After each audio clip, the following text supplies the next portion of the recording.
நாம் தமிழர் கட்சி பொதுக்கூட்டமானாலே அது மக்களுக்கான கூட்டம். அது மக்களுக்கான பொதுக்கூட்டம் தான். இங்க சீமானுக்காக அவர் பேச வரல, மக்களுக்காக பேச வந்தவர், இயற்கைக்காக பேச வந்தவர். எப்பவுமே 234 தொகுதி சிறப்பாக தான் இருக்கும். சீமானெல்லாம் பின்பற்ற, சீமான் முன்வைக்கும் தத்துவம் சிறப்பானது. இது இன்னைக்கு நாளைக்கான தத்துவம் கிடையாது. இன்னும் 100 வருடம் ஆனாலும் அந்த தத்துவம் அழியாது. இந்த பூமி இருக்கணும் அப்படின்னா சீமான் இன்று இருப்பார், இருக்க மாட்டார். ஆனால் சீமான் முன்வைக்க தத்துவம் இருந்தால் தான் அந்த பூமியே இருக்கும், இயற்கை வளங்களும் இருக்கும். இயற்கை வளங்கள் இருந்தால் தான் இங்கே மக்களே வாழ முடியும். ஐயா, நீங்கள் தொடர்ச்சியாக இதே வார்த்தை சொல்கிறீங்க. எந்த தொகுதியில் ஜெயிக்கல, எந்த தொகுதி ஜெயிக்கல. இப்போ சீமானம் இதுக்கு முன்னாடி வந்து திராவிட சிந்தனையில் இருந்தால் திராவிடம் வெளியே வந்தார். இந்த இனம், இந்த திராவிடம் தான் என்னை கொண்டுதுன்னு வெளியே வந்தார். நீ கேட்டிங்க பார்த்தீங்களா, சீமான் ஏன் ஜெயிக்கலன்னு? சீமானும் திராவிடம் தான் இருந்தார். சீமான் திராவிடம் தான் வென்றுக்கலாமே, மாற்றுன்னு சொல்லி வெளியே வந்தார். இன்னைக்கு சீமான் முன்னாடி பின்னாடியும் சரி, முன்னாடி யாரும் இல்லை. இன்னைக்கு பின்னாடி 50 லட்சம் வாக்காளர் நாங்கள் இருக்கிறோம், தம்பிங்க நாங்கள் இருக்கிறோம். இதுவே வெற்றி தான். வாக்குக்கு காசு பிரியாணி கோட்டர் கொடுத்தா வெளில போகிறாரு. மக்களை ஏய்ச்சி போச்சு ஏமாற்றி இலவசம் கொடுத்து வெளில சீமான வரல, சீமான் மணி நாங்களும் வரல. சீமான் கூட வந்தால் எங்களுக்கு ஒரு சீட்டு கிடைக்கும், வார்டு கவுன்சிலர் ஆகலாம், திருடலாம். நாங்கள் வரல, செடி வச்சுக்கிறோங்க. என் பிள்ளைங்க தான் வந்துருக்காங்க. அவங்க வாழ்ந்துட்டு அவங்க வெண்டுட்டு போட்டோம், அவங்க இருக்கட்டும், அவங்க எம்எல்ஏ ஆகட்டும். நாங்கள் விதைக்கிறோம், அண்ணன் விதைச்சிட்டாரு, நாங்கள் விதைக்கிறோம், இருந்துட்டு போகிறோம். எங்கள் பிள்ளைங்க ஆளட்டும், சுதந்திரமாக வாழட்டும். இதுதான் வெற்றியை. இந்த கருத்து சிந்தனை மாற்று கட்சியில் ஏதாவது ஒரு கட்சி நீங்கள் சொல்ல முடியுமா? நீங்கள் சொல்லுங்கள், எந்த கட்சியெலாம் பார்க்க முடியுமா? அரசியல் அப்படின்னா என்னன்னு தெரியுமா? இந்த திமுக அதிமுக அரசியல்னா மலை எப்போ வெட்டணும், மண்ணை எப்போ திருடணும், எங்கே கட்ட பஞ்சாயத்துன்னு எங்கே தாலி இறக்கணும், கோயில் எடுத்து ஆட்டியை போடணும். இப்போ புதுசாக ஒருத்தர் வந்திருக்காரு, சிங்கம். சனிக்காம மட்டும் தான் வேட்டைக்கு போவார். அவரோட அரசியல் சிந்தனை என்ன? அவரோட நோக்கம் என்ன? 5 தலைவர் வச்சுக்கிறேன். 5 தலைவர், ஒரு தலைவரோட கொள்கையை சொல்ல முடியுமா? என்ன அரசியல் அவருது? இந்த கட்சி தொடங்கி இந்த 3 வருஷத்துல 53 பேரை சாக வச்சுறாரு. இதுதான் ஒரு கொள்கையை. அதாவது வீட்டுக்கு மனைவிக்கு நல்ல கணவரா இல்லாதவன் நாட்டுக்கு எப்படி நல்ல தலைவனா இருப்பான்? சினிமா மோகம் ஒருபோதும் எங்களை வீழ்த்த முடியாது. நீங்க டிபேட்ல வைக்கிறதே தப்பு. விஜய் வந்துட்டாரு, விஜய் வந்து அப்படியே புடுங்கி நெட்டுருவாரு, அப்படியே வாக்கு வாங்கிடுவாரு. விஜய்லாம் ஒரு ஆளே கிடையாதுங்க, அது பிசுருங்க. அதை பத்தி பேசுறது எனக்கு தான் அசிங்கம். அது வேணா விட்டுருங்க. நீங்க இந்த திராவிட கட்சியில பத்தி கேளுங்க, சொல்ல அவங்கெல்லாம் வந்து ஒரு தேர்தல் தாக்கு பிடிக்க மாட்டாங்க. அது அவங்க வேணா விட்டுருங்க. அது இங்க 2 முனை போட்டி தான்.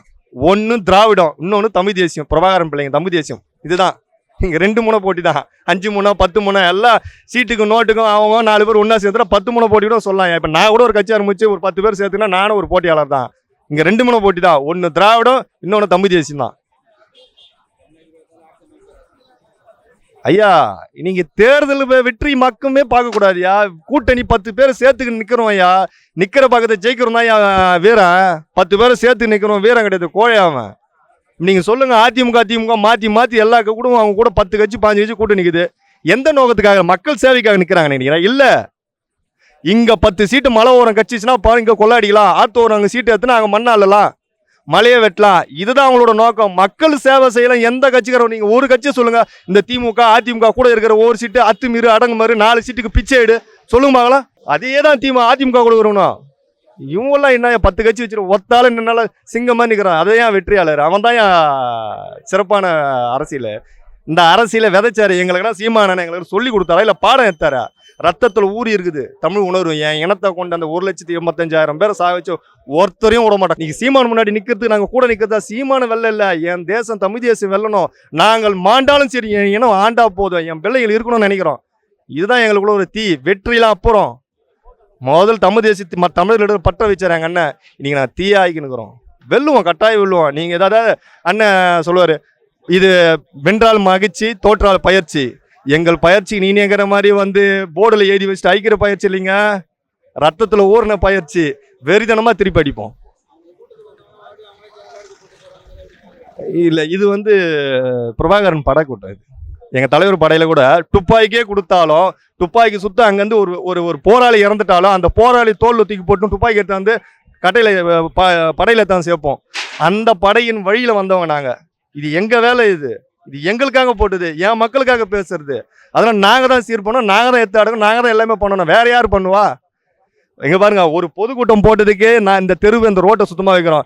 நீங்க ஒரு தடவை இந்த நாட்டை மட்டும் என்கிட்ட கொடுத்து பாருங்க, 234 தொகுதி என்ன தூய்மையான வைக்கிறோம். அண்ணன் சொல்ற மாதிரி தமிழ்நாடு ஃபுல்லா பச்சை பசேன்னு பொழுத்துருமா இல்லையான்னு பாருங்க. ஆனால் ரொம்ப சிறப்பாக நடந்தது. நீங்களே பொதுக்கூட்ட ஜனத்தை பார்த்துருப்பீங்க, அந்த அளவுக்கு பெரிய வரவேற்பு இருந்தது.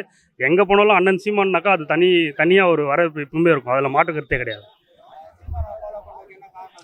அவரோட கொள்கைகள், அவரோட அரசியல் புரிதல் எல்லாருமே வந்து இந்த 60 வருஷ திராவிட ஆட்சியில் யாருக்குமே அரசியல் புரிதல் யாருமே சொல்லி கொடுத்து ஓட்டு வாங்கலை. யாருமே ஓட்டுக்கு பணமும் ஓட்டுக்கு பணம் கொடுத்து கோழி பிரியாணி கொடுத்து தான் இன்னைக்கு வரைக்கும் அரசியல் படுத்தாமலே மக்கள் வச்சுட்டு இருக்காங்க. ஆனால் அதுலேருந்து ஒரு மாற்றுன்றது, தலைகீழ் மாற்றுன்றது நாம் தமிழர் கட்சி மட்டும்தான். அதில் மாற்றமே கிடையாது.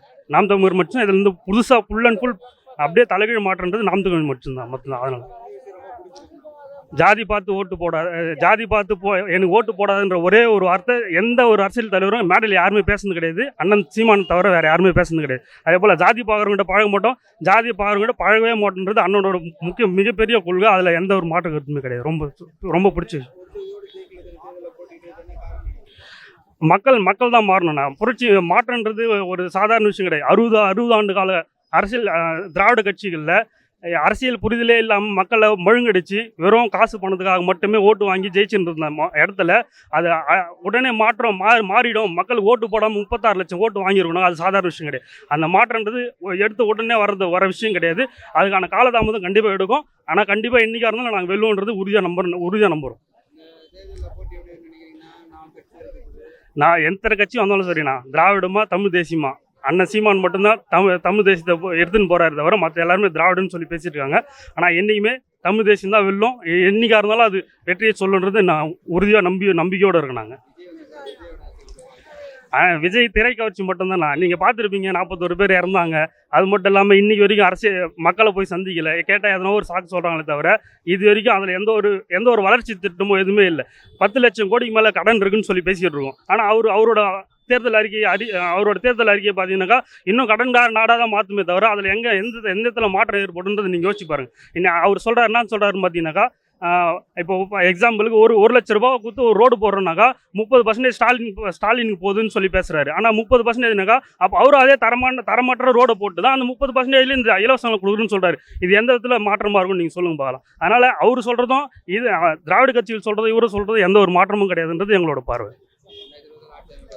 கண்டிப்பாக பெரிய அளவில் மாற்றம் இருக்குது, கண்டிப்பாக வாய்ப்பு இருக்குது. ஆனால் நான் இப்போ ஒரு விஷயம் மட்டும் சொல்கிறேன், என்னோட பார்வையில் நான் சொல்கிறது, எங்கள் நாம் தமிழர் கட்சியிலேருந்து ஒரு 4 வேட்பாளர் சட்டசபைக்கு போனாங்கனாக்கா அந்த தொகுதியினோட மாற்றத்தை பார்த்து மக்கள் தானாகவே அடுத்த ஆட்சி நாம் தமிழருக்கு மட்டும்தான் கொடுக்கணுன்ற எண்ணத்தை உருவாக்குவோம்.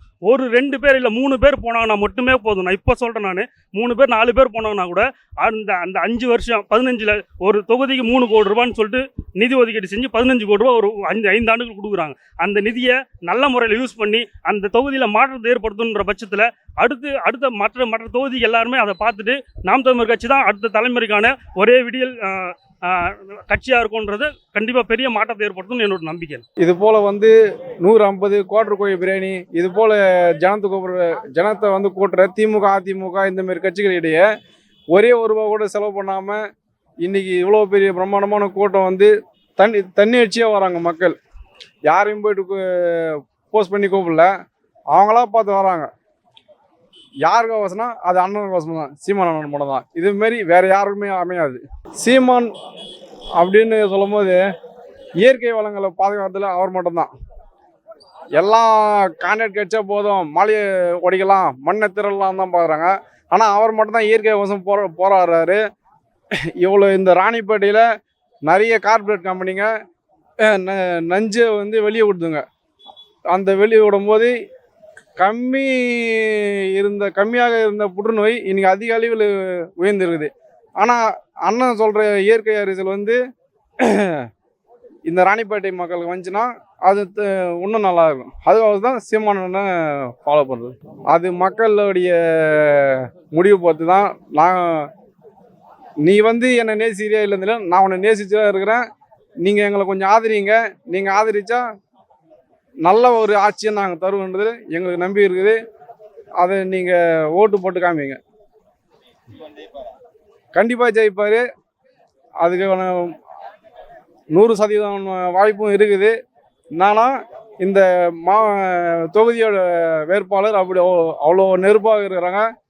கண்டிப்பாக இதில் வெற்றி பெறுவாங்க. இது தொகுதி வந்து ராணிப்பேட்டை தொகுதி எங்களுது தான். நாங்கள் சிறப்பாக பண்ணியிருந்தோம். அவருடைய அரசியல் கொள்கைகள், அவருடைய நிதானமான பேச்சு, தெளிவான அரசியல் கொள்கைகளை எங்களுக்கு ரொம்ப பிடிச்சதுனால நான் ஒரு பின்பற்றுறோம். இன்றைக்கி பேசுனது எங்கள் ராணிப்பேட்டை பற்றி பேசினார் கொஞ்சம். அது எங்களுக்கு பிடிச்சிருந்தது. அதுமில்ல அவர் எப்பயுமே நல்லா பேசுவார். அது எல்லாமே பிடிக்கும் எங்களுக்கு. எங்கே போனால் இந்த ஊழல் லஞ்சம் தான். இதில் நானும் கொஞ்சம் பாதிக்கப்பட்டிருக்கோம். அதனால் ஒரு ஊழலற்ற ஆட்சி நடக்கணும் அப்படின்றது எனக்கு ஒரு ஆசை. அதனால் இவர் பின்னாடி நான் நிற்கிறேன். ஆட்சி அமைக்கிற எல்லாமே இருக்குது. ஆனால் எல்லாமே மக்கள் தான் முடிவு பண்ணணும். ஊழல் இருக்கக்கூடாதுன்னு தான் நினைப்போம். எல்லாருமே எல்லா தமிழ் குடிமக்களும் அவர் தான் நினைப்போம். ஊழல் இருக்கக்கூடாது அப்படின்றது தான். கட்டாயம் அமைப்பார். வரட்டுங்க, பிரச்சனை கிடையாது. எமக்கு கொள்கைகள் கரெக்டாக இருக்குது. விஜய் வந்திருக்காரு. அவர் ஒரு ரசிக்கக்கூடிய ஒரு தலைவர் தான். ஆனால் இருந்தாலும் அவர்கிட்ட சரியான கொள்கைகள் இல்லைன்ட்டு சொல்கிறாங்க. நம்ம இன்னும் அது ஆராயலை. அதனால் அவருடைய பாடல், படம் அதெல்லாம் பார்ப்போம், ரசிப்போம். ஆனால் அரசியல் ரீதியாக அவரை ஏற்க முடியாது.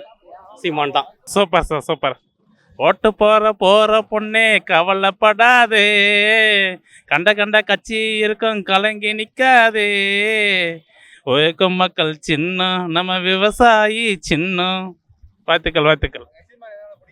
ரொம்ப ரொம்ப ரொம்ப பிடிக்கும் சார். எனக்கு சினிமா ஃபீல்டுலேருந்தே ரொம்ப பிடிக்கும் சார். கண்டிப்பாக அமைப்பார் சார்.